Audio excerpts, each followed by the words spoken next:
you ready? Yep. Oh. Let Karina sit down. Okay, let's call the meeting to order. This is the time and the place for the regular board meeting of the Marshalltown Community School District. Welcome to all of those joining us here in person, and welcome as well to anybody who might be tuning in on the live stream. We'll do some quick introductions before we get going. Board members here this evening, starting to my right, we have Zach Wall and Liz Wise. To my left, Karina Hernandez, Maria Morales, and Leah Stanley. Seated here at the center table to my right, Mr. Randy Denham, our board secretary. To my left, Dr. Theron Schutte, the superintendent of schools, and I am Sean Heitman. A couple of announcements. We've got a pink sign-up sheet there on the speakers table for anybody who wants to address the board during public comment time. Please understand that Iowa law prohibits the discussion of specific employees of the district or their job performance, and in accordance with board policy, board members will not respond to comments so that we can comply with open meeting laws. And everything? Okay. With those matters dispensed with, would you all please join me in reading the mission statement of the Marshalltown Community School District? We develop learners who have the knowledge, skills, and positive mindset to successfully pursue a meaningful future through personalized learning experiences. And would you all please stand as you're able and join in the Pledge of Allegiance? I pledge allegiance to the flag of the United States of America and to the republic for which it stands, one nation, under God, indivisible, with liberty and justice for all.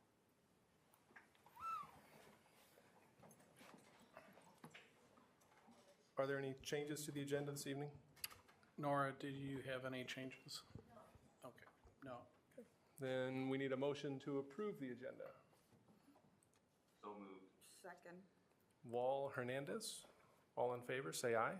Aye. Opposed, say no. Motion carries 6-0. Abby?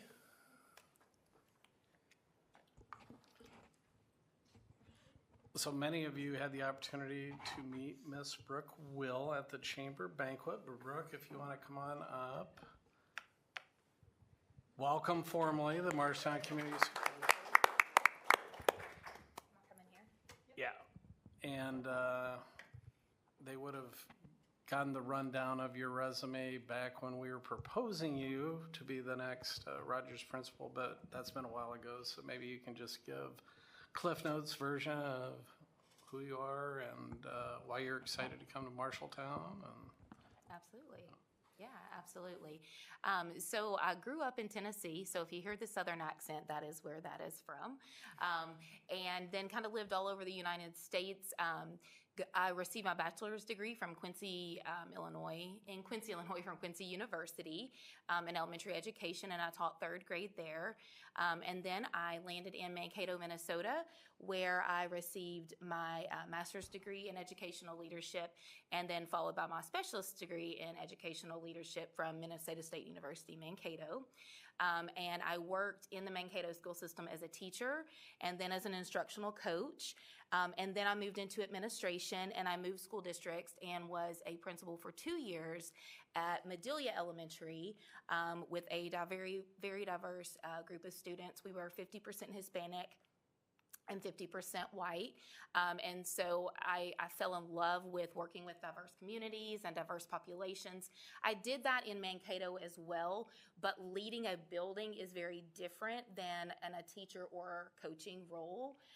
And so being able to really embed myself in the community in a different way just really developed my continued passion for that, really.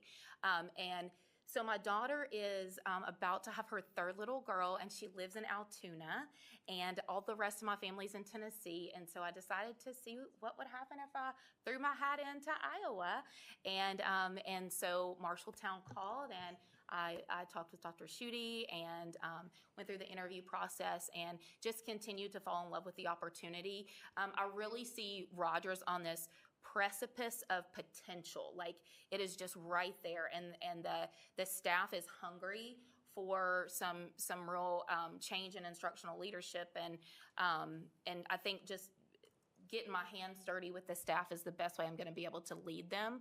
I want to leave with a servant mind, an open heart. And I told them at our little meet and greet, I said, I want to get to know all of you as humans first, and then I'll learn who you are as an educator.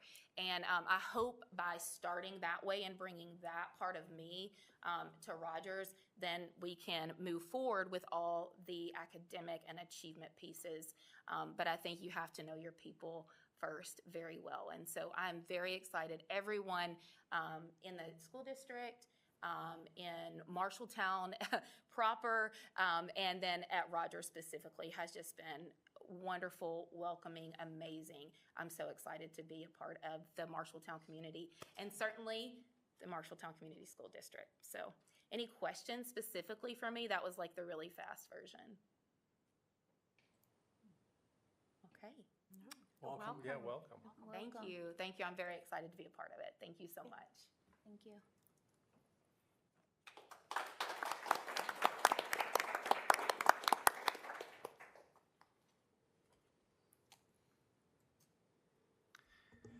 And this is a great segue because Melissa was a savior, so to speak, in helping us at a time of great need in terms of providing leadership at Rogers during a very challenging transitional period. And so we were able to convince her to serve as the interim. And the great news at the end of the last week is that Justin and his team are recommending Melissa to be the next associate principal at Marshalltown High School. Correct. So I'm excited to introduce Melissa Brummel to you all again in a different capacity.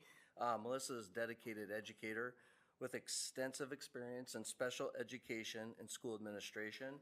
She began her career as a special education teacher at Four Oaks, where she worked passionately to support and uplift students with diverse learning needs.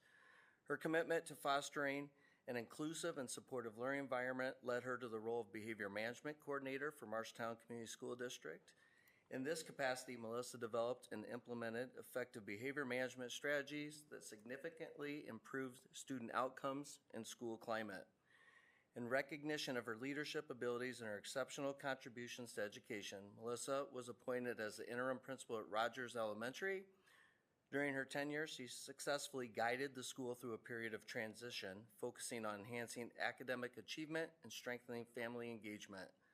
Melissa Brummel's career is marked by her unwavering dedication to the growth and success of all students, her innovative approach to behavior management, and her adeptness in educational leadership. I introduce Mrs. Melissa Brummel to the board, and we're excited to have her.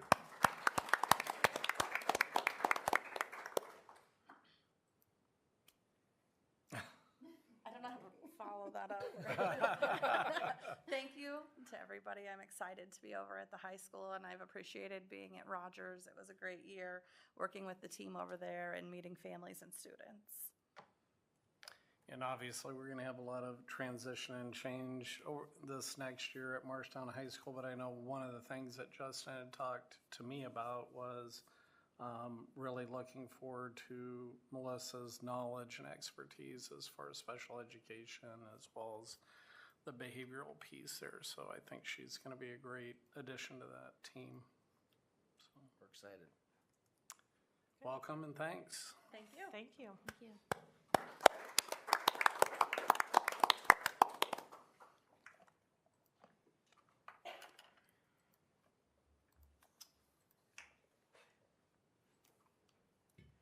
So it feels like not too long ago I was introducing these two, but some exciting news, and you might have seen it on social media this morning.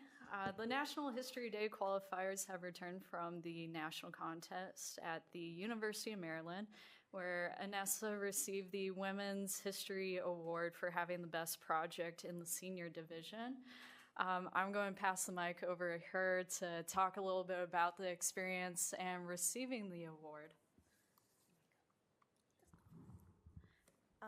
The experience was very unique, and I greatly appreciated the opportunity to go. It was such a cool, unique way to meet all of these different people my age that had similar interest and just learn about different pieces of history.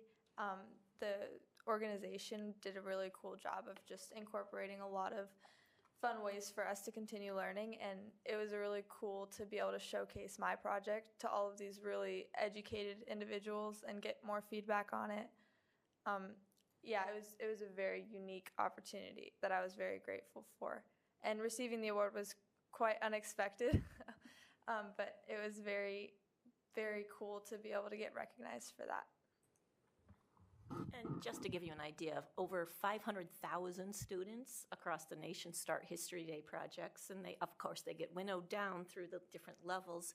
But even at the national contest, there were at least 100 senior exhibits there, and then multiply that by 100 websites, 100 papers, 100 performances, both group and individual, et cetera, et cetera. So the fact that Anessa's got the special award for the best women's history project says a lot, because she was competing against amazing projects, and I wish you could see it, because just the level is really high there. So this says a lot that she acquired that award.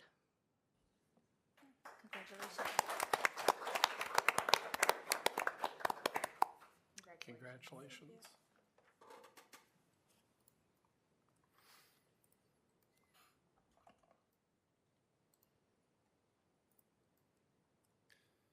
Okay, now we got the fun stuff out of the way. So let's look at the consent agenda. We've got minutes from the June 3rd meeting. Dr. Ryan, any items of note in personnel?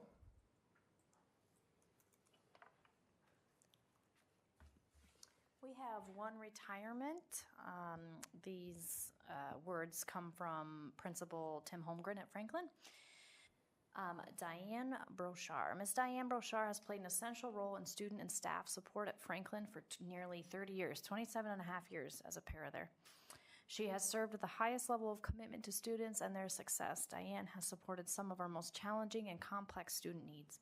We understand that we may have someone in that position, but it will be impossible to replace her knowledge, skills, commitment, and dependability. Thank you, Diane. We will miss you. So thanks to Diane for nearly 28 years of service, and she has earned her retirement for sure.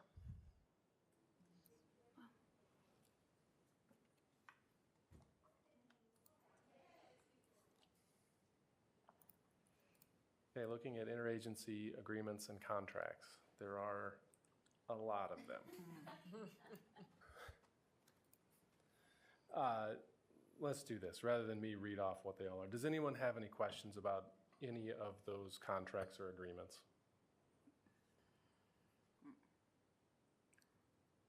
Okay.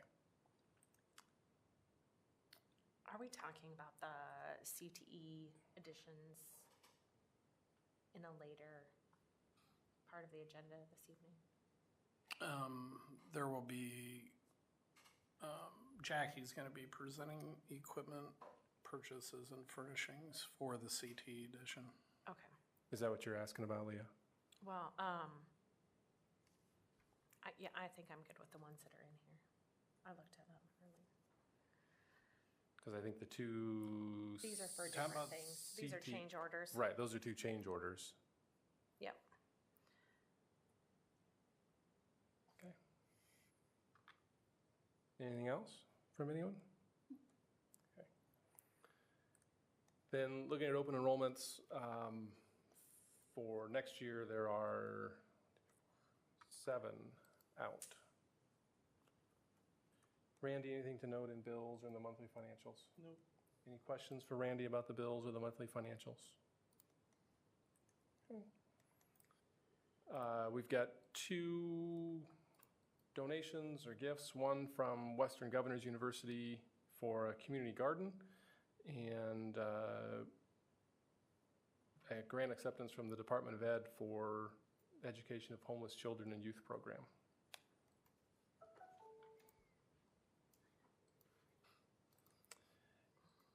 Any other questions about the consent agenda? If not, is there a motion to approve the consent agenda? So move. Second. Morales? Morales, Wise? All in favor, say aye. Aye. Opposed, say no. Motion carries 6-0. Nobody's on the sheet, right? Nope. Okay. Then, Stacy.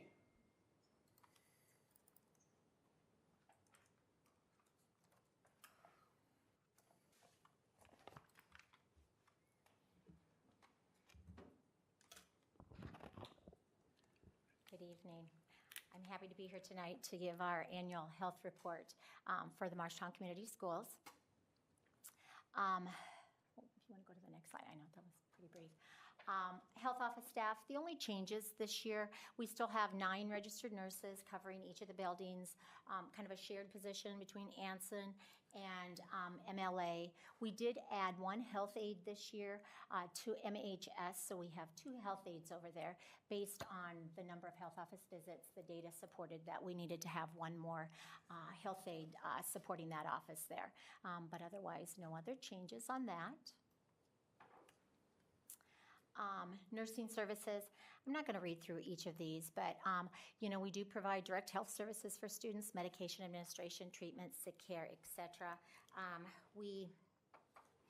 We have 167 scheduled health office visits daily, and that's based on primarily, most of those are for medication administration, some obviously treatments, tube feedings, various things like that, diabetic checks and that. 167 throughout the district is what's scheduled. And you'll see that we have 67,000 in some visits, and most of them are, walk-in sick care is what we primarily do. And then first responders to critical health incidents on school property. As you can see, when we get on to another slide, we had 6 EMS calls this year that were student related. And of course, our nurses are the first ones, called to assist with those. And so that, we'll see that on another slide as well. We do maintain our stock medication for health emergencies, anaphylactic reactions, and opioid overdoses.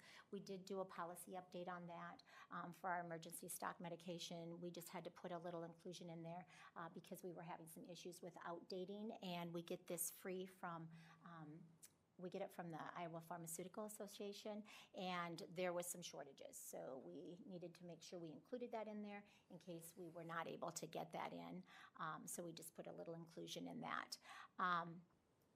We coordinate screening and referral for health conditions such as vision, hearing, and dental. We maintain immunization records, monitor compliance. We coordinate with Marshall County Public Health and our primary care providers in our local offices. We are always at 99 to 100% compliant with our immunizations because we do work so closely with our providers. And Marshall County Public Health, we work very closely with her. We have a new director, and they actually come into our schools 1 day per week as needed to assist us with students that qualify for the Vaccine for Children program to get the free vaccines. And so that has helped us tremendously keep those immunization rates up. We monitor for epidemics, pandemics, and disease outbreaks, monitoring the health of the overall population and connecting with public health. The contact tracing as well. 10% absences kind of fall into this. This year we did have 3 elementaries that did have to report to the state and to our local public health because we did have 10% absence. 10% absence occurs when we have 10% of our student population per building that have called in sick, that we know that it's an illness, or that we have sent home sick. So anytime that we reported this year, there was nothing specific. It wasn't influenza necessarily. It wasn't COVID. It was just a scattering of various illnesses. So, and that did happen, as I said, in 3 different of our elementary buildings. We promote a healthy school environment through education and teaching for students and staff, and that will be reflected on another slide too. We provide leadership for the provision of health services, health policies, and programs. We collaborate with teachers, families, healthcare providers, and community resources for health and safety. And we document and maintain accurate health records in our health offices. We participate in IEP and 504 teams with students that have any health needs. And I was going to just show you as well that, we have 144 504s throughout our buildings, and then and our nurses coordinate with, we work closely with our teachers and administrators and counselors with those, and we assist with getting the diagnoses that are needed, to figure out what accommodations we need to do for those students. And then we also, support any of the IEPs, and we are on those teams if they have health needs that need to be documented as well.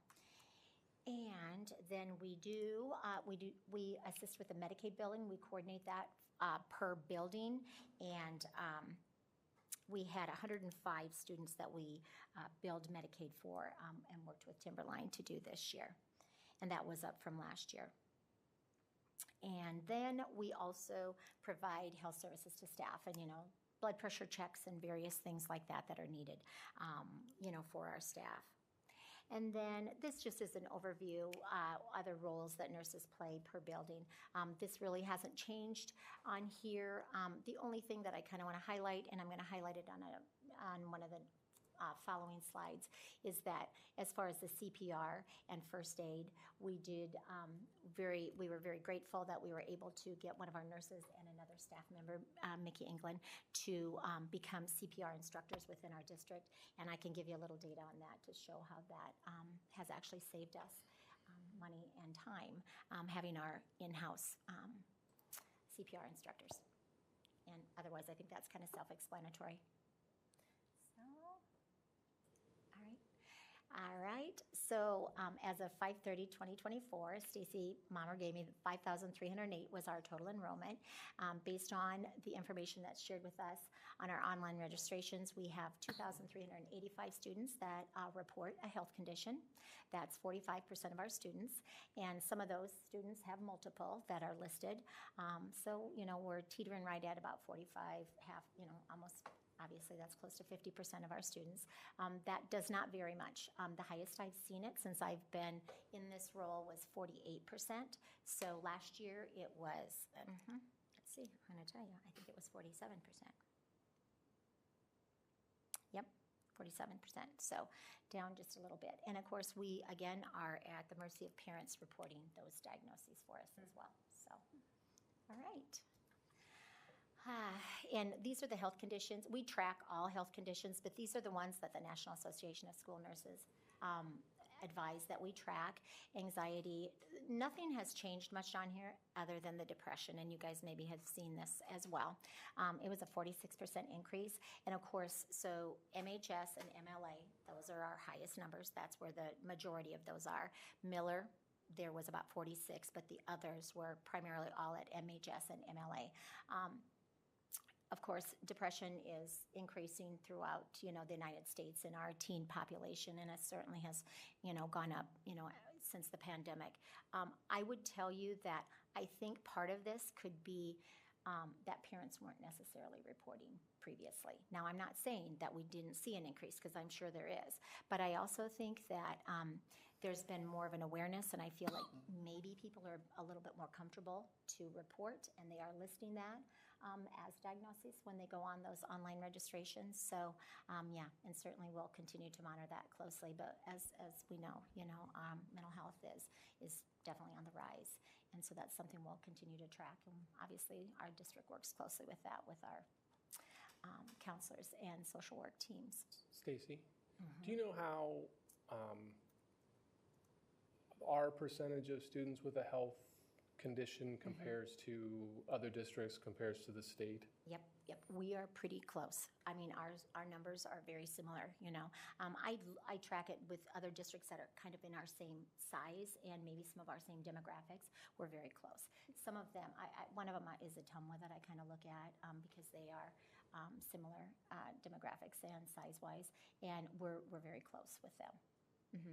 For the depression diagnosis, I mean, it's quite a bit that's been increased. That's 46%. Is that self-diagnosed, or are they coming in with paperwork or? Yep. So those, both. Both, okay. Both. Yep, both. So we don't require that they, when they give us a diagnosis on that online registration, we don't have them, they list who their provider is, but it doesn't necessarily mean that that was the provider even that diagnosed that.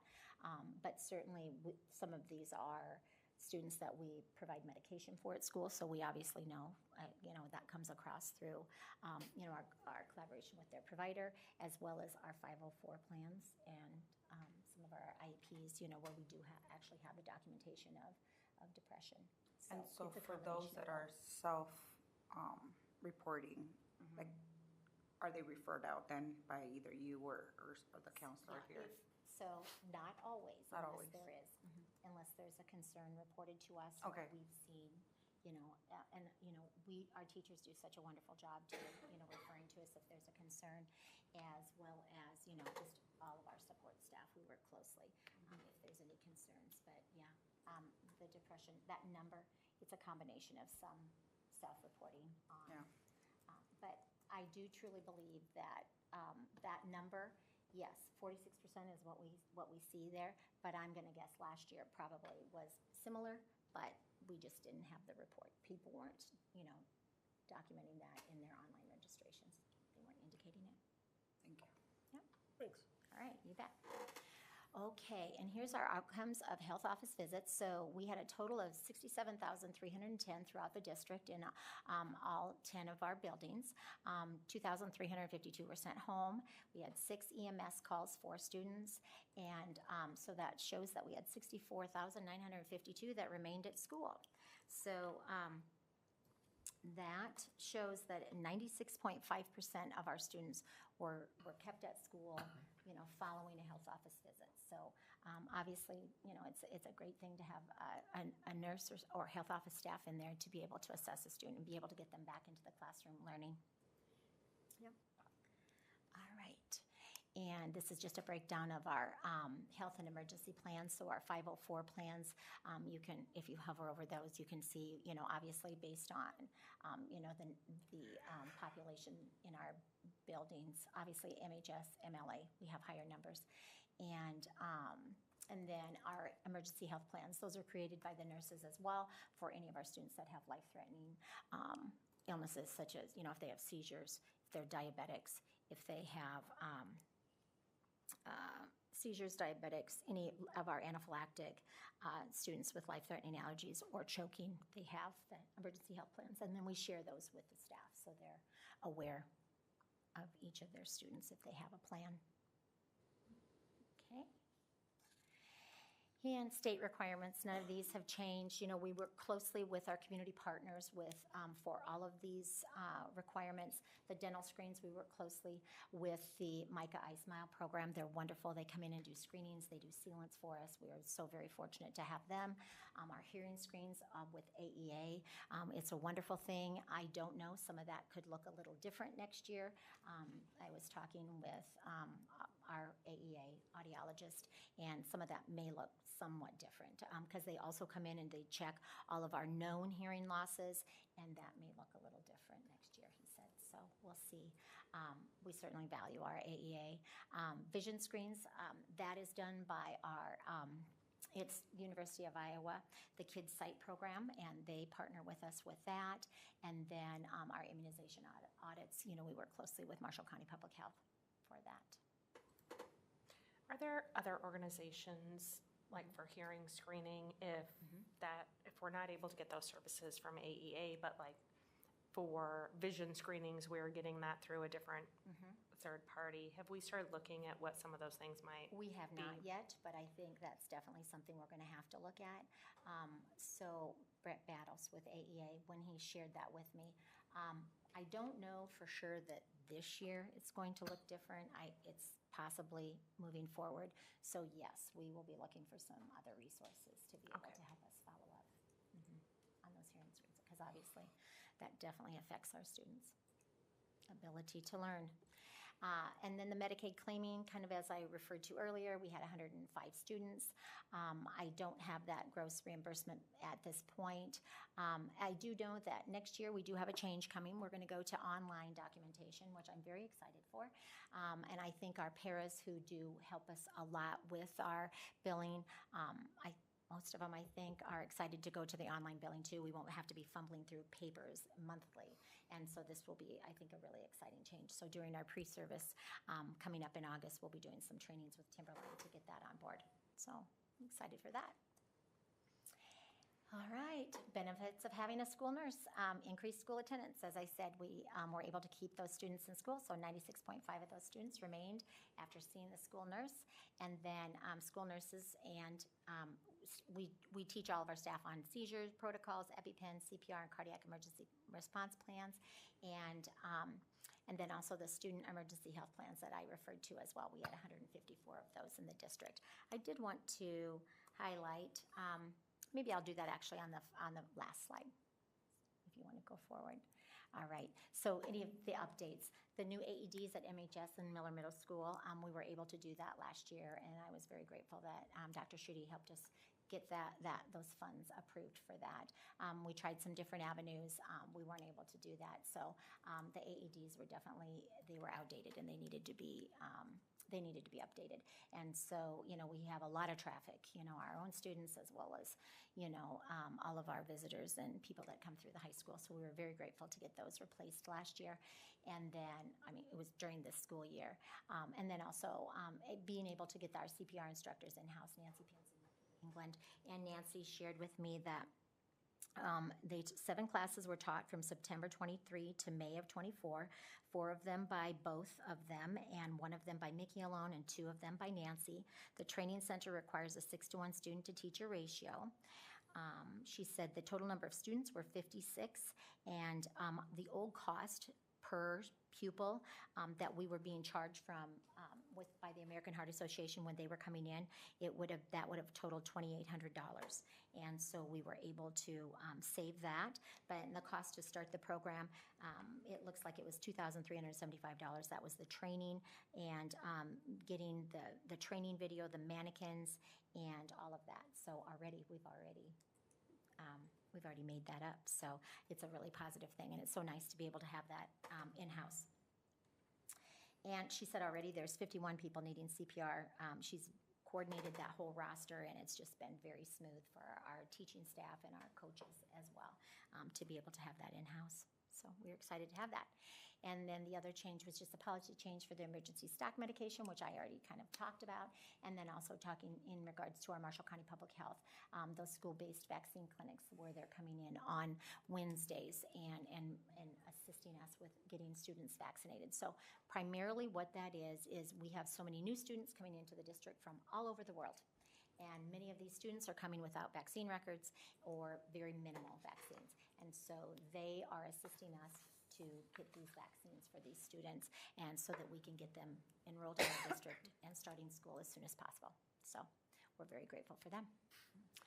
All right, I just have this last thing I want to read here yet, and then we're good.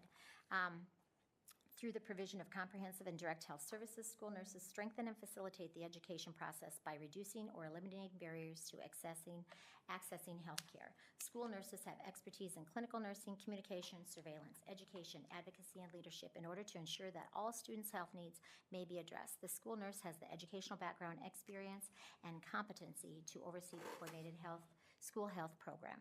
During the 23-24 school year, MCSD received quality care for its many students with health conditions. As noted in the report, 154 students have emergency health plans, and many more have health conditions that affect them during the school day. In having school nursing staff, each school is able to have their staff trained and prepared to handle the increasingly difficult medical needs of students.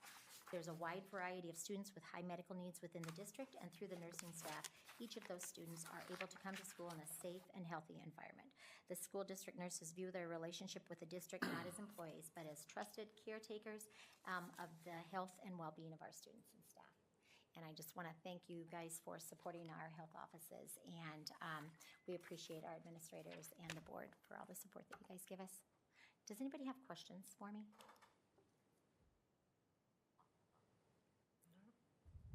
Nope, doesn't look like it. Okay. Thank you, Stacy. All right. Thank you for everything you do.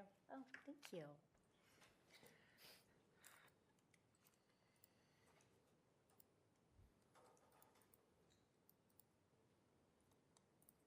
Student board reps. So I think this is the earliest that I've been able to come forward to you. We usually try to have this nailed down at least by July, but MHS Principal Jackie Wyant did an admirable job helping recruit some high-quality Marshall High School students to step up and put forward applications for student school board representatives for the coming school year.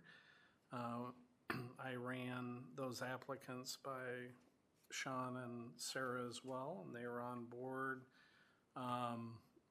Giselle Hernandez Ibarra, who of course all of you know from serving as a student school board rep last year, Charlie Gilbertson, Lei Gay Pa, and Xander Stoop are the 4 to-be 12th graders that have fulfilled the application requirements. So I would recommend that the board approve them for the 2024-2025 school year.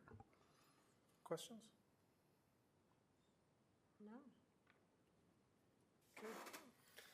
Then we need a motion to approve Giselle Hernandez, Charles Gilbertson, Lei Gay Pa, and Xander Stupp as school board reps for the 24-25 school year. So moved. Second. Stanley Hernandez, all in favor, say aye. Aye. Opposed, say no. Motion carries 6-0.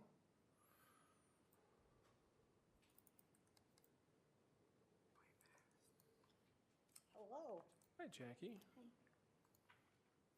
Very nice to be inside. We just have one change for next year's student handbook, and it's in regard to academic eligibility.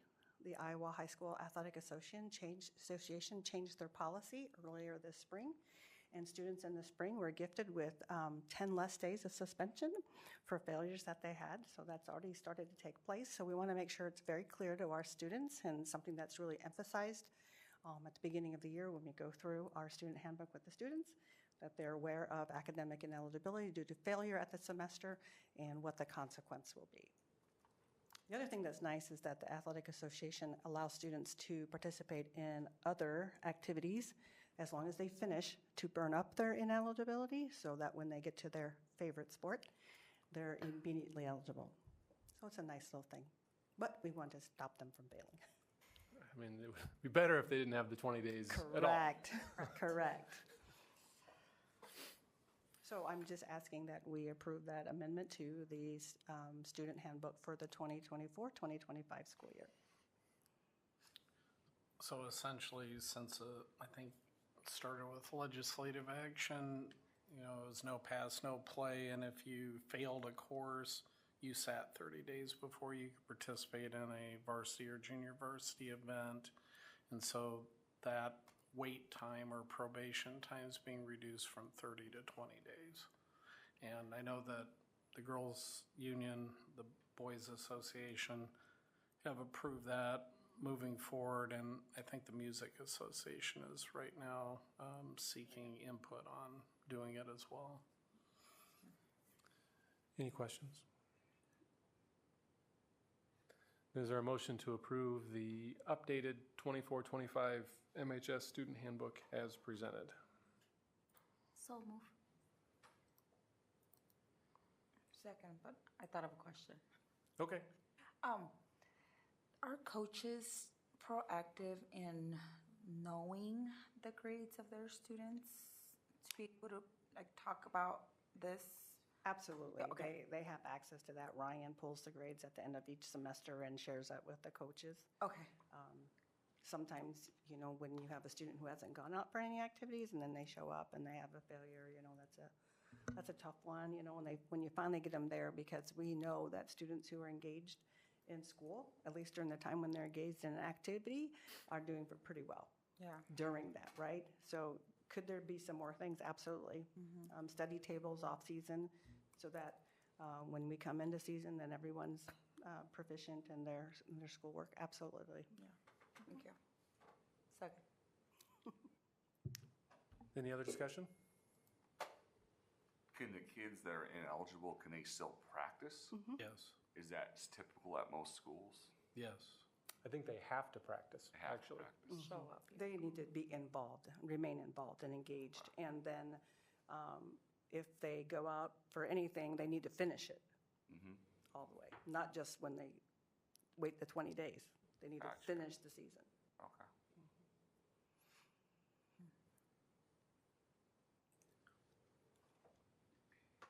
Other discussion? If not, all those in favor say aye. Aye. Opposed, say no. Motion carries 6-0. Thank you. Thank you. Did you get that? It was Maria and Karina. Sorry.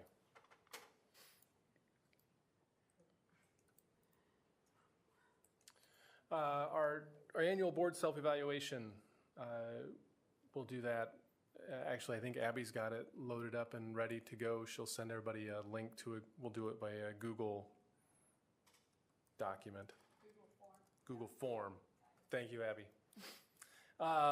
So we've got here on the agenda, and I'll email it out to everybody again, the 8 traits of effective school boards. So what we'll ask everybody to do is both rate where we are on those 8 traits, that same 1 to 4 scale, and then also rank those 8 traits in terms of what you think should be priority for the board, 1 through 8, right? 1 being this should be our highest priority, 8 should be this should be our lowest priority.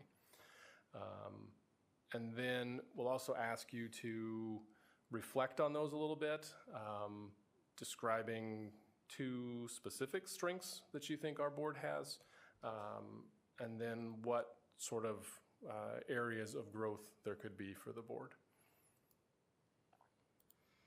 I have a question since it's my first time. Okay, so do we, when you say circle a rating, is that what we think our rating for our board, or for us as individuals? Board. As a board, okay, Yep. Thank you. Yep, where you think the board is on that. Okay, sounds good. Yep. And then once we have them all, we've got several weeks. I mean, the next board meeting is not till July 15th. So I think we're going to set July 10th as the deadline for getting that done, which will give some people some extra time if they forget about it as we approach the deadline. Yes. But we still won't be right up to the edge. I'll send reminders. It's just gonna make myself up. And then I'll compile those ratings, and we use this for our annual, our goal setting, both Dr. Schuette's and then our board goals. So, other questions?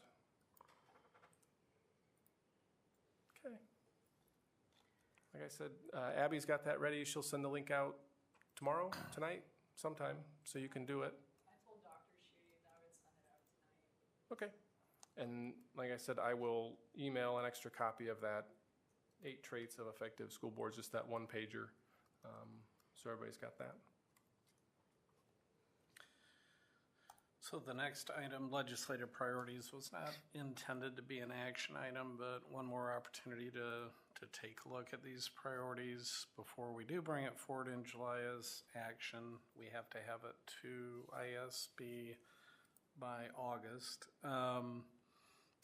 I think in the news and notes, as well as within this recommendation, I had entertained the idea that I think all of these priorities from last year are still relevant.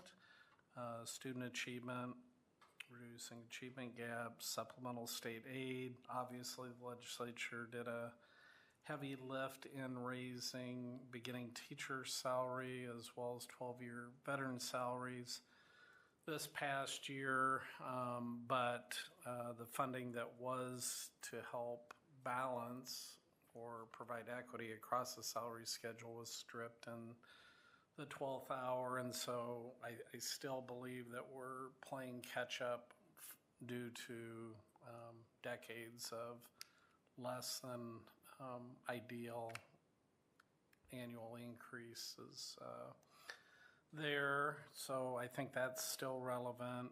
Teacher recruitment and licensure still is a significant issue. I think having flexibility to use things like the management fund in order to help provide incentives, recruitment incentives and that sort of thing, still be really important to advocate for anything that would help us in terms of encouraging high quality people to go into the profession and stay in the profession. I think Nora had provided us some information where we still have 30 openings, 30 teacher openings, 15 of which are special education. So it's still a challenging environment out there to fill all the positions that we have. And then mental health also continues to be a concern with youth mental health, but I would say youth and adult mental health are still two pretty big deals for us. The other thing that I would throw into the mix would be, I think, early childhood as it relates to further funding for preschool. I felt like during this past legislature that the possibility of families who qualified for free and reduced lunch receiving full funding for 3-year-old preschool seemed like it was highly potential until it wasn't. And so that would be the other thing that in my mind would be a part of that equation, which I don't know, Sue, it's nice for you to attend today. Do you have anything that you'd like to share in terms of your feelings, in terms of? Not really. I just wanted to hear if you were going to have any discussion. I saw it on the agenda and thought that, and I printed it off, read them, and I think they fall pretty closely to what I would say that my caucus's missions are as well. We'll see how it comes out. Yeah, we were hoping for the expansion of 3-year-old preschool and even some extended 5-year-old for kids who want 5-year-old for kindergarten as well. But again, those are things that did not happen at the union session. Yeah, and we can, for our purposes, we can have all of those as priorities. I think I would want to get input from the board through a survey or something to figure out the prioritization of it, because IASB only allows us to submit, I think it's 3 or 4. So we can have as many as we want, and they will actually in their from their delegate assembly and their legislative agenda or platform, they'll put more than 3 or 4, but they only have us submit like 3. Yeah. The other one that, in addition to the ones that are last year, I think the English language learners and funding for beyond 5 years of English language, I think that would be a big one for our district to have as a priority. And we've had that on. I know we have in the past. We didn't last year. Right. It's not a priority for a lot of school districts in Iowa, but it should be for us. Whether it's one we submit to IASB or not.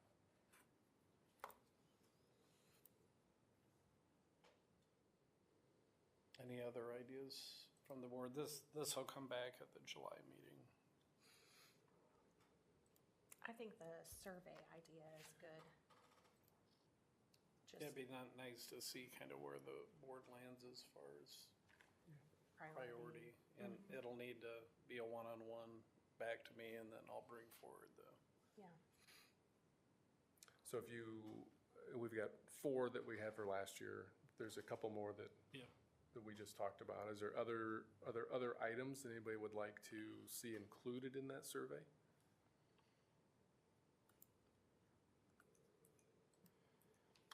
I think, one of the areas that the legislature's made a lot of ground in is the per pupil and transportation equity piece. I don't think it's fully completed yet. And quite honestly, and Randy, you can help me on this, but I don't think it's really affected us as a district so much. I think it's helped the surrounding districts that have been in an inequitable situation related to either of those 2 things. But, that's something too that it would be nice to see both those funding sources be fully equitable.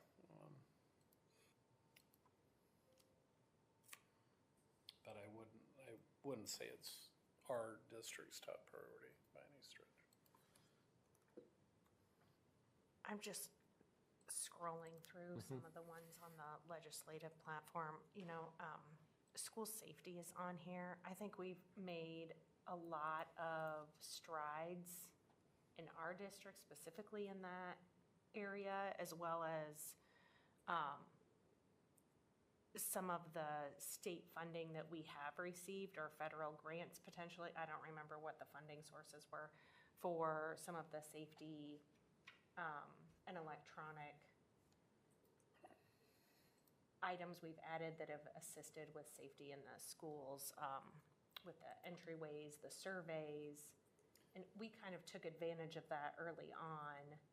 Yeah, so So I that, don't know where that fits that was a for. governor's safety grant, and I would Yeah. say the next piece, which would require legislative action, would be to help provide avenues for which we could use to actually hire liaison officers.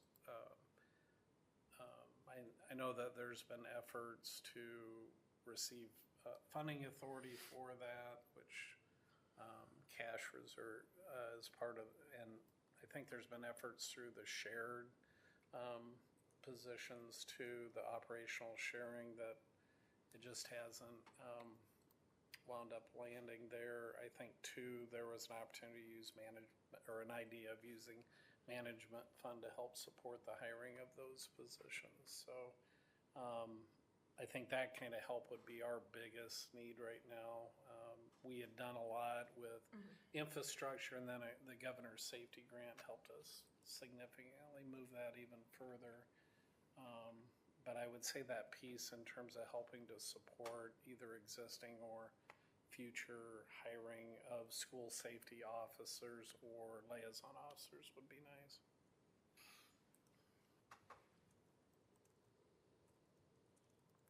Anything else from anybody?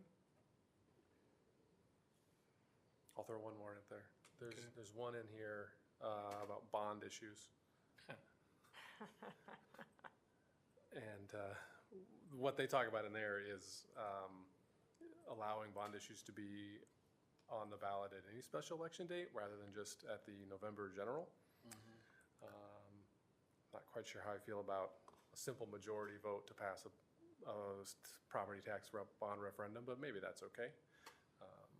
But I think certainly being able to run a bond referendum more than one time a year would be helpful to every school district and every municipality for that matter. So that's something to think about putting on there too. Yeah. And I say that not specifically because we're talking about a bond referendum in November, but because I think it would just be generally a good thing to do.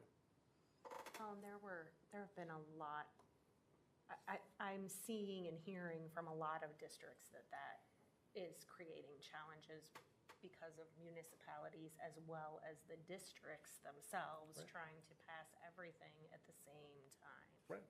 Everybody gets one crack at it. So. And the cynic in me suspects that the whole purpose behind doing it that way was so that fewer of them would pass.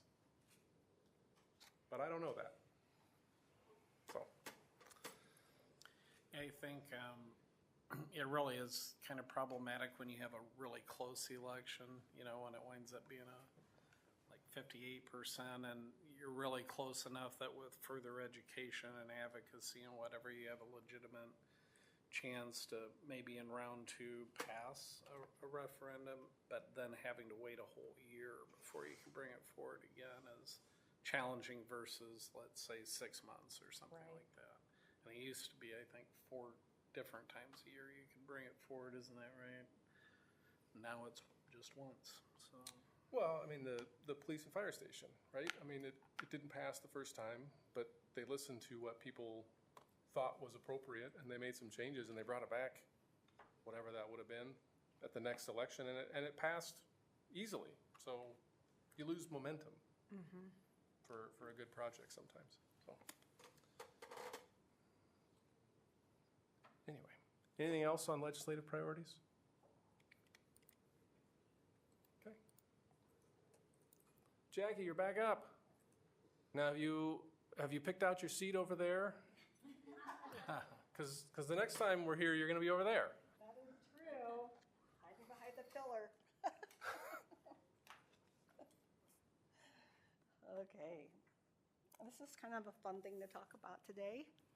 All of the wonderful things that will be going into our newly designed classrooms. It's kind of hard to walk around the building and see all the dust. And today I noticed that the electrical cords are hanging from the ceilings in the classrooms, so that when they're doing science experiments, they just pull down the cord from the ceiling. So those are in all of the classrooms already. They did that over the weekend. It's kind of fun. So first up, on next slide, please, is those science classrooms. There were 7 science classrooms that are being remodeled, 3 for physical science, 3 for biology, and 1 for ag. And each of those individual courses will have their own storage closets. So in the past, they've been sharing spaces, and so it's kind of nice that they have their own spaces. And there's a configuration of just one of the physical science classrooms there in that drawing. The furniture that will be going in there are some stools, actually, that go with tables. The tables will not be, if you were a student at Marshalltown High School, they were black tables that have lasted a very long time, and they will be used in some other places in the building. But to give it a more fresh look, they will have a gray countertop now that is chemical resistant, and it's tall enough to go right up to the counter to add extra lab space at each lab station within the classroom, so it has a multiple function for that.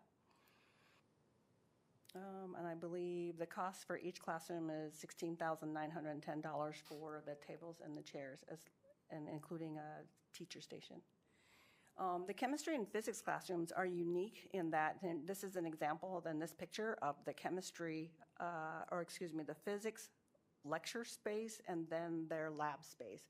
So they just, instead of walking across the hall or down the hall, they literally walk through a door and they're right into their lab space. So it's pretty exciting for each of the teachers and the students to be that close to their spaces. The furniture that was selected in there was selected for flexibility, so that if there is some small group instruction that has to occur for our ELs or special ed students, there's a space that can be used while other instruction is going on. Again, in the classroom, they did want a furniture that was more accommodating for our students. Some students find sitting at a desk difficult. So we wanted to accommodate those who have that need. And the teachers wanted to have the flexibility to group students in pairs or keep them single or put them in a group of 4 and not have slanty tabletops for their Chromebooks and the materials that they're using. So there's some flexibility there with individual tables and chairs. And then again in the lab, we will have tables and chairs. The tables will push up again to the counter to allow additional lab space within the lab classroom. The chairs are stackable, so if the teachers do not want the students sitting down, they can just stack the chairs in the corner. Let's see, the cost for in the lab is $16,910 per lab. In the industrial arts classrooms, this is new. Again, if you were a student at Marshalltown High School, there were a variety of spaces that included labs and classrooms that were attached. These 3 classrooms are different than the lab spaces. So just like in science, they'll do their learning in a classroom, and then they'll be using the science tables that we just talked about. We'll be repurposing those, and then they'll have new chairs in their space. And then, on the next slide, please, their lab spaces are specific to these 3 areas. So there's an automotive area, which will include some ventilation to the outdoors. That's part of the new garages that is there. There's the construction area, which includes all of that equipment that Jenny Allen talked about last time when she was here. And then they have an attached garage, so if they want to build a structure, a small structure like a shed, they can do that in there and then haul it out and take it to the site where they want it to go. And then there's automotive. We do offer small engine and repair. The guys really want to offer automotive. So I said, well, you're going to have to work on the curriculum for that. And there are a lot of kids who would really enjoy taking automotive, including, and it's another way maybe we can get young women involved. So they'll have a space where they can start small with small engines and maybe do some tune-ups for lawnmowers in the winter and then snow blowers in the fall and get them ready for each season. Family consumer sciences, I would say very outdated. It's pretty exciting. In the sewing room, they have taken over a space that we were using for ISS actually, and made that into where a cutting table will go, and then they'll have a storage area. There's a lot of new cabinets being purchased in that area because the old cabinets it was laminate wood and much of the laminate was peeling off. And so the tables in there also, if you look on the next slide, we'll see for students, and it has a nice little storage area. We did all the measuring of these brand new sewing machines that Jenny Allen talked about last time, so that they can just slide in there. And the electricity is also in the table, so you just pull out your sewing machine, set it on top of the table, 4 students can work there and plug in. And there's no more tripping over electrical outlets that are sitting high on the floor and things like that. So very nice. And the chairs are nesting chairs, so if they need to be out of the way while students are cutting and sewing, they can be nested somewhere else in the room and make more room for them. But obviously, it's a pretty nice little chair if you're a sewer and you need to move back and forth real quick, picking up pins off the floor or moving your fabric around. Go ahead, Liz. So will the sewing machines fit in those little cubbies right there? Yes, we definitely measured those. Okay. Yep. The cost for the tables and chairs in that room is $17,118. In the residential kitchen, there is a shared pantry. This is pretty exciting for the girls, and then they can pass between all of the 3 FCS rooms quickly. The tables in the residential kitchen are stainless steel tables that we've had, so we will repurpose those. Again, those will line up right to the counter. If you ever have been in that residential kitchen, and again, it's been there a long time, there was an island that kind of jutted out and just kind of made that learning space in the middle really much smaller. So by reusing the table to line up to the counter for the lab, then the learning space when they're doing other things is much larger for the students. They will have new stools in there as well. And that's featured on the next slide at the cost of $5,057. Our third FCS room, actually it's our 4th because a new commercial kitchen would be also included in there. But that room is primarily used for courses like family living, child development, ones that require less lab work. And so she just needed a new cabinet in there for, we have the babies that cry and record how the parents are taking care of the babies. So she just needed space for the babies, and also new tables and chairs at the cost of $13,641. Finally, the commercial kitchen. Great space. You can kind of see how the space is divided out there. You can see the pantry up there in that upper left-hand corner of the diagram. And over onto the right-hand corner of that diagram is where the kitchen, there's the cleanup area. So the 3-bay sink, the dishwasher, the counters for the dirty dishes, the counters for those of you who run businesses like that understand all the need for all of these different pieces of equipment. So that's the cleanup area. And then along the right side is where the 6-burner stove will go, the convection ovens, the mixer, those kinds of things. And then there's a baking on the left side with a classroom in the middle. So on that first slide, you see the large stand mixer, the convection ovens, and the dishwasher. And recall, that dishwasher doesn't stand by itself. There's going to be a sink there, and then a counter, and then a counter for the clean dishes, and a big process that they have to go through as students become ServSafe certified. Additional kitchen equipment is a lovely 6-burner stove range. Then there's a base that's a refrigeration unit for when they're in the prep area, and then of course that range hood, which we want to make sure that there's a fire system and everything that's included in this kitchen. More equipment includes a reach-in refrigerator, the countertop broiler, the griddle. I don't know why it's called a salamander broiler, but I think it can broil just about anything. It's just the name of it. Total cost of this equipment is $38,486 just on this slide. And other equipment that's going in there, you can see there a lot of safety equipment as well for the eye wash station, for example. And when you work in a commercial kitchen, there's multiple hand sinks for washing your hands as you're preparing food. Of course, the fire suppression system is in there as well. And then the cabinets that hold the pots and pans and stuff like that. Finally, in that room, it's both nesting chairs and nesting tables. Again, when those things need to be out of the way while students are working, they can be pushed to the side and nested in a nice little way.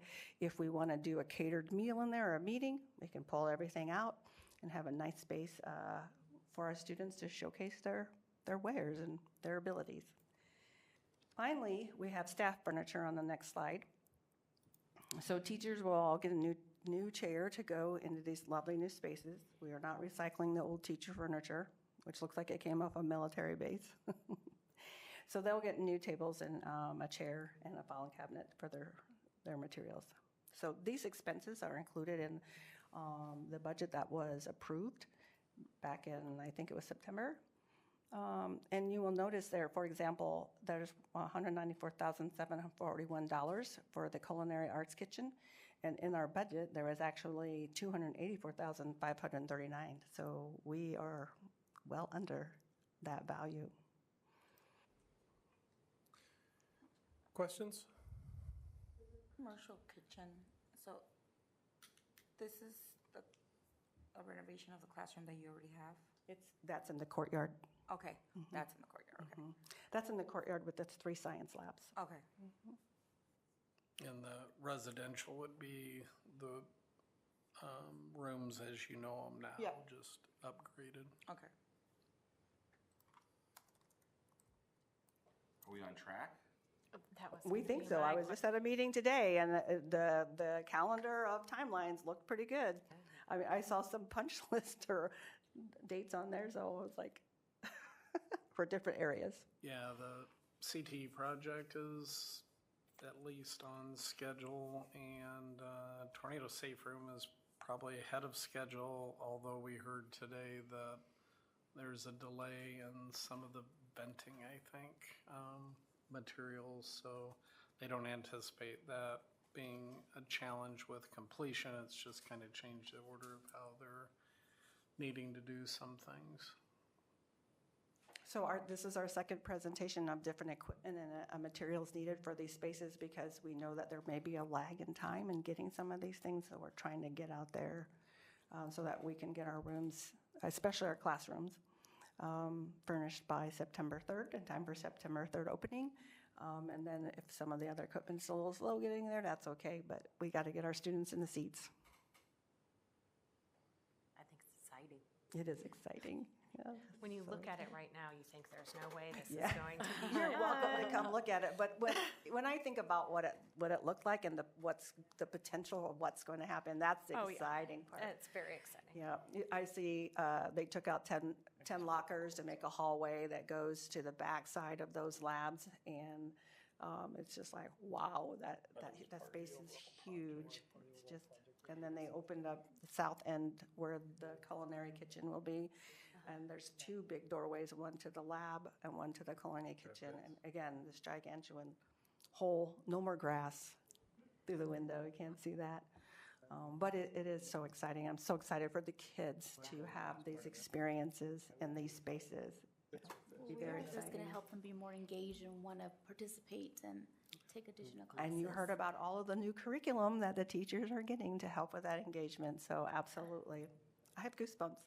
Will there be opportunity for an open house? Like Oh, for you the bet you. community? Isn't there one scheduled? I thought I Is saw there one?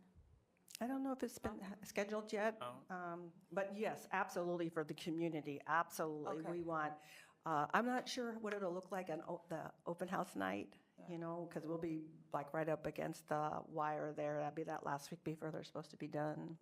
Yeah, but there's an opportunity for them to see, but for sure, when it's all done, yes, absolutely, open house. And I'm sure we could arrange to do a board tour prior to the completion. Anytime, so. sure. Might have to wear our hard hats and steel-toed shoes, though, but there are screws on the ground, so you have to be very careful. Were you going to ask a question? Yeah, I was going to ask, the building on Center Street, that garage that we used to use for automotive, so will that kind of go away? Mm-hmm. We won't use that No, anymore, it'll all be in the, that's buildings and grounds. oh, that's buildings and Yeah, grounds now. so they We've store a moved lot of that. their Okay. vehicles there. I thought you were talking about Meadow Lane. All of that equipment's going back in around July 15th, Okay, when that space is ready to accept it. Okay. But you're talking about the old auto shop. I was talking about the old auto shop. Yeah, that's our I'm buildings and dated grounds. just a little Yeah. bit. That was the old auto shop, it's correct. Okay. Anything else?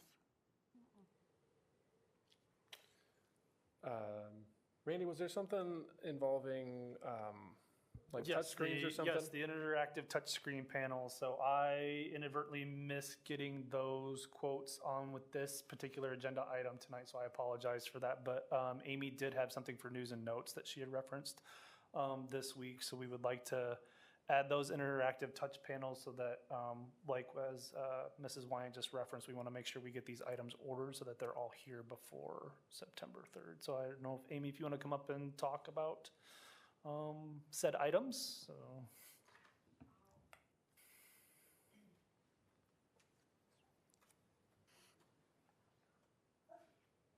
I apologize. That was just as much my fault for not catching that. I was all prepared to present, and I didn't even make sure I was on there. When we were talking about these new spaces for CTE, I was just thinking, and then we're going to put 5-year-old, 6-year-old projectors back in these brand new rooms. Yeah, that was kind of the question going through my head. So I talked to some of the CPDLs and the curriculum team about looking at either, newer laser type of projector or a big interactive touch panel, which is what a lot of districts are moving toward. Not just because it's interactive, but because, from my standpoint, you don't have to do maintenance on them. We have to clean projectors every year. We have to put bulbs in projectors.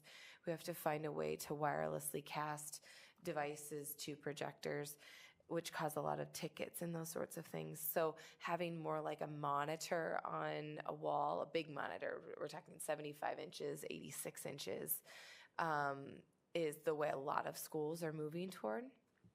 So we started looking at those in the spring, and we were going to pitch them for just the CTE rooms. And I pulled in the wonderful CPDL curriculum team, and toward the end of the school year in May, we really got to talking, well, if we're going to do professional development for these teachers that are getting new rooms, what would it look like instead to just do the entire building with them this summer, give everyone in the building something new, something exciting and easier to work with. So we had 12 teachers check these out throughout the year, demo them, and they all came back really favorably. And the CPDLs themselves have a similar device downstairs here in central office that they enjoy and see the use of as well. So I went forward and I got a quote from Bloom. They're part of the TIPS consortium, so they can promise that the prices are fair. And for Abby, can you scroll to the top of that quote? Sorry, other way. Keep going. For 69 75-inch interactive touch panels, 12 86-inch interactive panels, those would go in the new rooms because they're bigger, and one 65-inch touch panel were, with installation of all of these, were about $365,000, and they can get it done this summer on time. So I would like to propose that we move forward with this with the idea of, similarly how I've talked to you about cameras and that sort of thing, of rolling these same devices out to other buildings in the next 2 years, which is a replacement cycle for our projectors anyway. How does the cost of this compare to a projector? It's really not that far off. The laser projectors are about $1,500 to $2,000. And then you have to think about the screen and then the maintenance on them and the bulbs. So they're really not that far off. The one thing that adds a little more to this is that we wanted to add a module PC on the back of it. It's a really small form factor PC so that our teachers wouldn't actually have to like connect their computer to the device. They just log in with their AD credentials. This is more helpful for subs as well. If the teacher took their computer home and was sick, the sub would have a way of getting to all of the materials. So that also helps us not replace the second device that teachers have as well. So there's some savings with the cost of a Chromebook as well, although Chromebooks would still be available to teachers, if that makes sense. So cost-wise, we're very similar to just replacing the projectors. Would you have training for the teachers to use this? Yes. Okay. Yeah, absolutely. Bloom, there's a really wonderful consultant that we work with named Alex, and she is the one who trained our teachers on the audio enhancement, and she would come in and do this with the help of the curriculum department, and they already tentatively have a 2-hour gap on the professional development calendar for teachers right before school starts.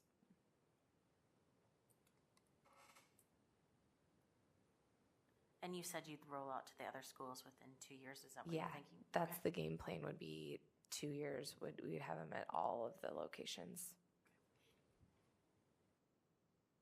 What's the typical longevity of these units? They say 7 years, which is about the same as a projector. Sorry, I have another question. What about the warranty? Is there a warranty on it? There's always like a year warranty with Bloom themselves. But yeah, we do a lot of RMA for our equipment. I don't foresee that being an issue with these, which is actually a little different than projectors. Sometimes those can go bad a little quicker than something like this. How does this compare, do you think, in terms of your staff time with these versus projectors and that stuff? I think it would be a huge relief off of our shoulders. We have currently 3 techs and then 2 summer help, and most of the month of June, if not June and July, is dedicated to hauling a ladder to every single projector, blowing out every single projector, checking the bulb. So it's about a month and a half of our time of just the maintenance on them.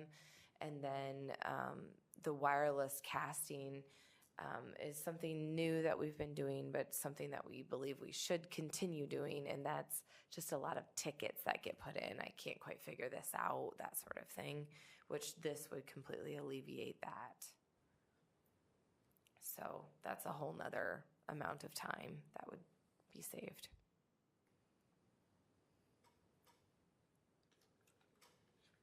I used one at Meskwaki School District, and it was great. Every teacher that most teachers really, we had Mark Zika look at it. Well, the math department in general worked with it, but he was particularly like, don't take this demo from me, I'm keeping it. It works as a whiteboard too, so that's what a lot of, especially math teachers like, is they can just hit the save button, and then they're not like erasing their whiteboard and then or like some of them even take pictures of their whiteboard so that they can remember for the next class what they need to put back on the whiteboard. So this is just save it, pull it back up, and you can still interact with it and add to it, remove from it, that sort of thing. Do you think the Wi-Fi will be able to support all those TVs? Yes, but these will have data, so they'll actually plug in. Okay. But I do think I do believe our wireless network will support them if we wanted to do that, but I just like to plug things in. Plug it in. I do, but we have taken significant strides in the last 2 weeks to really improve some of our network infrastructure. So I'm excited for a little less stress on that next year.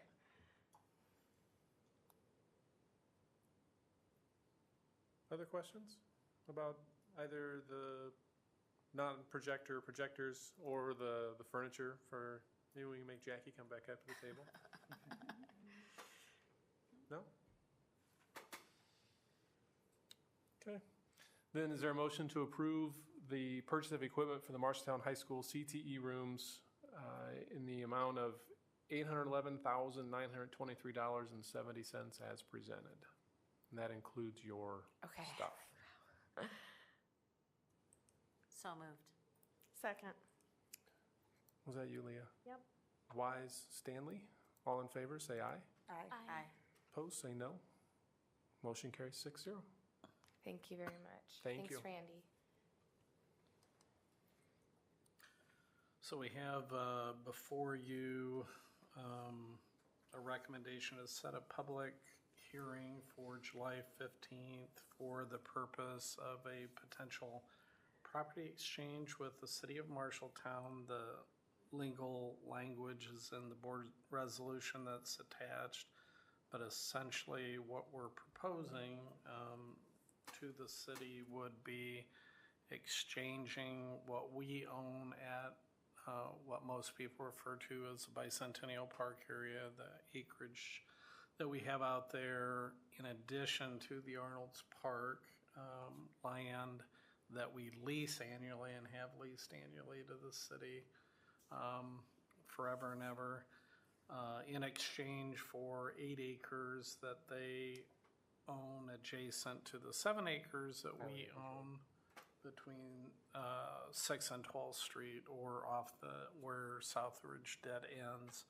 The primary reason for this is that it would appear that there's greater potential for residential development in that area, that we're looking to access land from the city. And from what we're being told by Pete Perez at Boyd Jones and also Envision Architects, that today the standard even for building a new elementary school would require at least 15 acres, which actually this 8 acres in addition to our 7 acres that we own would get us to that minimal acreage level. If it were to be determined that that were a site for a future middle school, we'd need to be looking at closer to a minimum of 28 acres. But right now, our goal would be to get to that 15, so at least that is a viable area for a future school if we were to choose to go down that road.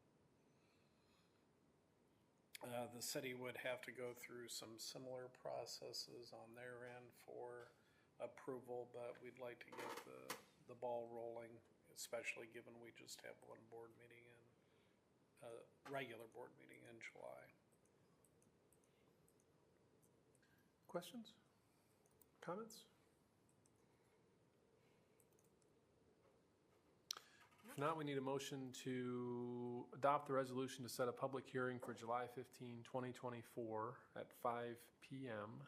as presented. So moved. Second. Oh, everybody, all at once.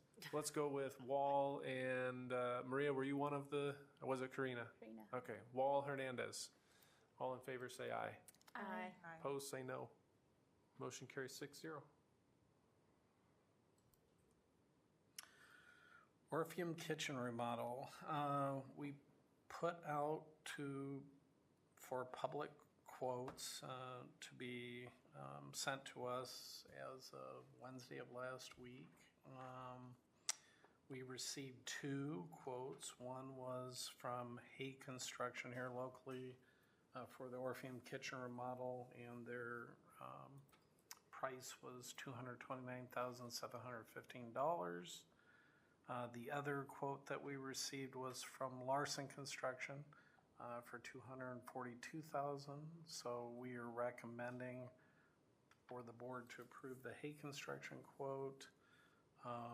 We'll be using SAVE funds in order to pay for this renovation reconstruction. Questions?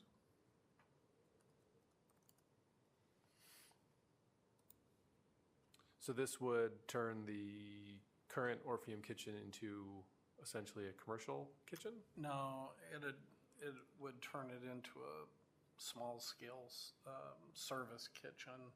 Okay.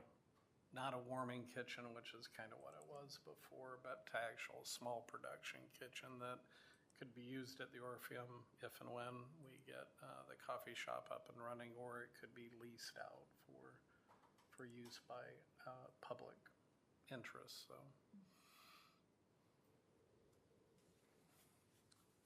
And I just don't remember, what's the timeline for? Our goal was to hopefully get it up and sometime this fall, and certainly by winter break, because second semester is actually when we'll start with the class that's going to be running the coffee shop. So anytime during the first semester is fine. We don't have a hard, firm date that we necessarily have to have it done by, but we'd like it done this year, I guess you could say. Yep, we told the contractors August 30th. They didn't seem to have too much issue with that on the equipment side. This quote is, I would say, 50% kitchen equipment. So this is mostly standard equipment that could come off the shelf. Other questions?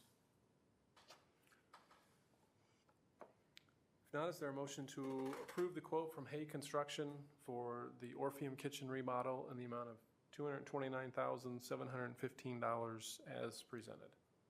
So moved. Second. Morales, Wise, all in favor, say aye. Aye. Opposed, say no. Motion carries 6-0. All right. Thanks, Kim. Thank you. Were there any other questions on the CTE while I'm here? Do you agree that everything's on schedule? Yes. Yes. That's my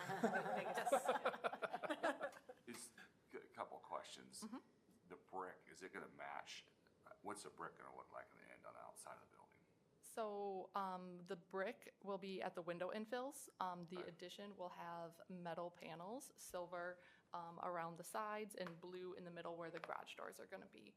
And right now on the east side, there's 2 large horizontal openings, and those are for translucent panels to let natural daylight into the addition. Okay. How about the roof on the other building, Tornado? Is that blue about ready here? That will be blue to match the ticket booth. Okay. So, is it close to being getting put on? I was out there today, and I think they're going to start that next week. Okay. So, yep. Has there been conversation about the scoreboard not being able to be seen through the bleachers, like the raising of a scoreboard? Yep, there's been conversations going back and forth with the scoreboard supplier, and we're going to continue to work with them. So.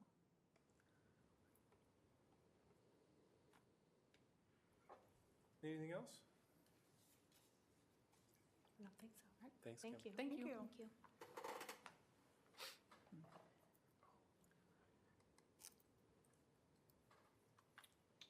Policies. Zach. On the docket. So there's 3 initial reviews, 605.3, 605.4, and 100. At this time, there's no board action being taken. Mark them all as reviewed. Any questions for Zach? Okay. We'll mark them as reviewed then.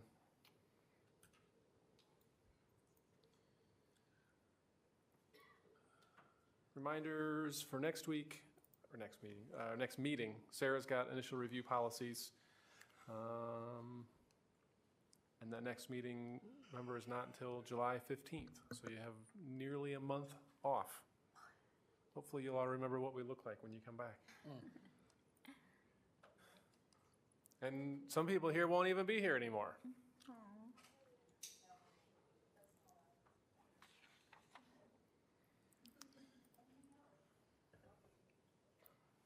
Committee reports. I know Acer met this morning, and the Auditorium Foundation met last week. Yeah, at the Acer meeting today, the county talked about their recent $2 million investment in the Iowa River Trails project. There, Jared Heil was there, was really excited about that. He also talked a little bit about a commitment that they made to the city to help with the redesign of Main Street when that project takes place, to help facilitate the courthouse square being able to be used for an event venue. Sarah Badger from the county reminded everybody of the special election on July 16th for the 4th Ward City Council position to replace Al Hoop. And then we were graced by the new provost, Matt Schmidt, who will be taking Dr. Robin Lilienthal's position. They're working together in transition right now. The college Robin talked about, they had 350 graduates this May from MCC. They're excited about a new apprenticeship program in medical assisting that they've got getting off the ground in partnership with Unity Point and McFarland. Their renovations are going relatively well. I think they're still working through some issues with the Babe Harder Gymnasium and expansion there in terms of the turf that they're using. She did mention that they are increasing their tuition by $8 per credit hour, and that's in response to some changes in the state formula and how they're funding the community colleges, which MCC evidently did not benefit from. They were actually hurt a little bit by that. So they're needing to make an increase in cost. And then to kind of piggyback what Jackie had said earlier, they were thrilled that they received a $1 million incentive grant from the state to help renovate the Grinnell campus of Iowa Valley, which includes their auto shop. So they're going to essentially build a new wing to their satellite center that accommodates their auto classes, also gunsmithing classes, and then they've got a medical tech program as well that they're going to contribute to there. John Hall from the chamber talked also about the River Edge project, but also the Lynn Creek area with the Destination Iowa grant that will accommodate improvements at Marthone Playhouse, the Water Plaza, as well as the Emerson Bridge. So things are moving forward in terms of, I think, them getting positioned to go out to bid on those things.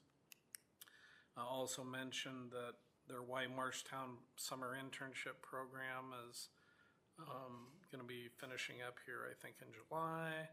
And then Dylan Dose recently getting recognized at the state level for his efforts in tourism. Amy Piper from Iowa State Extension talked about the summer school programming getting off the ground, and particularly as it related to their STEM camps that they hold at each of our elementary schools. And I didn't know this before, but a lot of the volunteer support to the teachers are from our science-bound students who are getting volunteer hours as a result of helping support. And she made a point of talking to Sean and I after the meeting about her husband's, I think, one of the teachers, and he just raves about our science-bound kids and the support they provide. And then the Waterworks talked about, once again, that they're trying to move forward on the building of a new plant. That's about a $47 million project, which in part caused some of the increases to the rates. I think they had a 12% hike in their rates recently. So there's quite a bit of stuff there. And then the Auditorium Foundation, which typically meets maybe 2 or 3 times a year, had a special meeting last week where Paul Seeberger presented and a subcommittee presented. DLR did an audit a few years ago that came up with like $13 million worth of suggested improvements. So Paul had taken that list and narrowed it down into, and the subcommittee narrowed it down into high priority, medium priority, and low priority projects, or no priority project. And so they shared that with a larger board, and then that board decided that any of the items that were related to safety needed to be acted on right away, and they had sufficient funding in order to do it. So essentially the board approved $95,000 worth of improvements, most of which are to the interior of that building. That's to go along with the previously committed $60,000 for new carpeting and wall covering. That's been about 2 years in the making. That's finally happening now. And then they're also doing some planning, and I think they met today actually to talk a little bit more about one of the priority projects is to create a different type of ticket area experience, more of an open area, in that right when you come in the doors of the auditorium lobby, there is a ticket booth area, but it's basically a room that's never used for that purpose. They always have tables and stuff outside, so there's a desire to create, move it forward and have it be more of an open area type thing. So quite a bit of stuff happening with that group. And then they'll continue to work with us moving forward on basically if it's inside the auditorium itself, it's a shared expenditure between the district and the auditorium foundation. If it's outside of the auditorium space, like the lobby in that area, then it's their expense. And they're going to be celebrating 40 years 40 years, here that's in what I was 2025 from when that facility was built. So I think as part of that, there'll be a big fundraising push to help facilitate larger scale projects happening over time, 2 of which are to upgrade the AV system, the sound system there, and move it towards fully digital instead of analog and digital, and then also the same with the audio system too. So there's probably $900,000 to $1 million worth of cost related to those 2 things. So they'll probably try to do an enhanced fundraising effort to help offset some of that cost.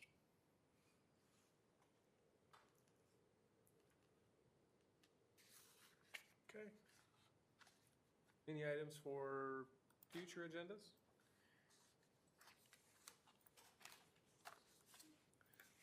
What have we done this evening to improve education for the students in Marshalltown? We approved a whole bunch of new interactive, up-to-date, I guess, TV or whiteboard systems for the whole high school. And got the CTE. Furniture. Equipment and furnishings. Got the student health report tonight. It's always interesting to hear that from Stacy. To really get an understanding the numbers of visits that they have and that stuff is really pretty amazing, really. And the percentage was high of that retention that we were able to keep the kids in school. What was it, like 95? 96. I'm excited to see if any changes or just new eyes in the high school in Rogers. Yes. With the new administration, so we'll see what that brings.